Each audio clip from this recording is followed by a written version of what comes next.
So that was the synagogue? Yeah. Wow. Built in 1817. This place is the cemetery, the Jewish cemetery for the community, Jewish community of Stryi. Знаю, але кажу, що мені сусідка там жила, то розказувала, вона ще до війни була, і війну приїхала сюди, і розказувала, що все було розбито, все було.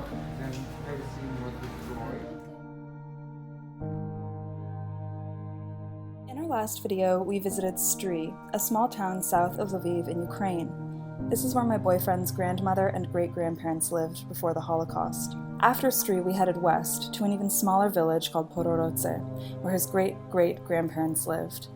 But in 1941, the village was the site of an awful massacre at the hands of an opportunistic war criminal named Pieter Menten. Just a warning, the footage in the coming clips is graphic.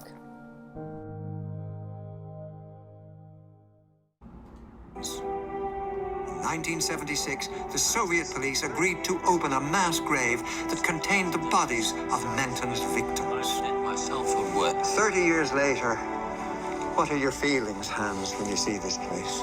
Well, 30 years ago, it was fall, October 76. It was very, very bad weather. And there were probably about 100 Soviet soldiers here on this side. At that time, it was still the Soviet Union. Doctors, pathologists were putting all the bones which were digged up here on huge tables and putting them together. Those Russian soldiers were doing their work. They had water, they were cleaning the bones. The pathologists were putting every bone next to the other so that, let's say, a pattern of a dead body became visible. It was a horrible sight if you looked into the ground here, because the bodies were still laying there. Some of them were still in good shape. Not all of them were just bones. It was a horrible thing to see. It was one of the most depressing days in my life. He came here with 2 SS men with machine guns, uniformed, Menten as well. He was very calm, very relaxed. He was sitting on a chair, armchair, drinking brandy, smoking a huge cigar. And you have to imagine that the entire village was forced to witness the execution. Even small children were forced to climb trees because they were too small to watch. They needed to climb trees to see the execution of the relatives. Зганяли, потім на яму водили по 4. І той німець з автомата посіяв у яму. Стрілялися, я кажу, вони падали вже в ту яму, а там вже була кров повна. Викопалися по яму, і це було багато крові, а вони так топилися в цій ямі. The grave was closed, not by the SS, but by the relatives of the people. And many of them were still alive. Many of them were, not all had died, but the grave needed to be closed immediately because they wanted to live.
I just turn around, yeah?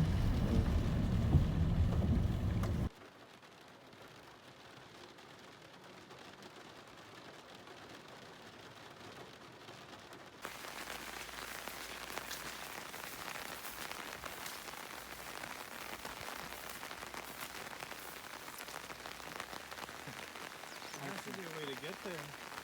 Do you want to get there? So this way would be best. Maybe from there, yeah.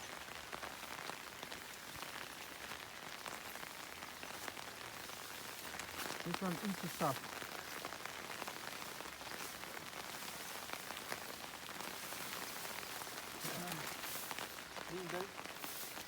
The second to last.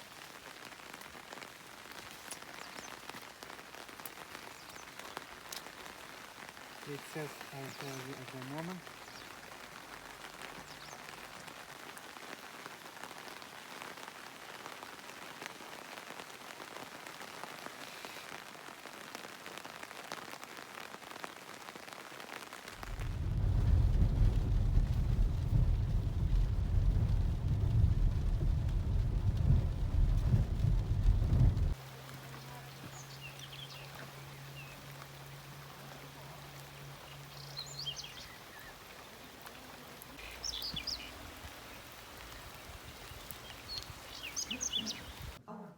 Oh, okay, so that's an actually active Карпатський чатр, але гарячий. І скажіть їм, що гарячий. Carpathian tea. To explain, we were invited in to have tea in the museum that now sits only a few yards away from where the mass grave was located before the bodies were exhumed in the 70s. And they invited us over to see the new hotel that was being built. It was pretty awkward, and I'll write more down in the description. You like? Oh, yes. I'll pass it to you. A lot of people visiting them. Really? The bus this came just from this place, and today there was 2 buses and another bus on the way. To visit what? To visit this museum and they will show them how to make a textile.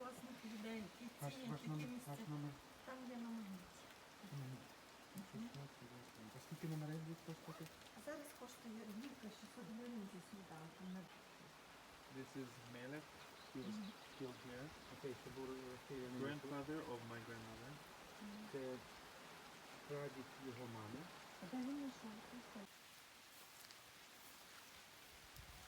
Even the star on the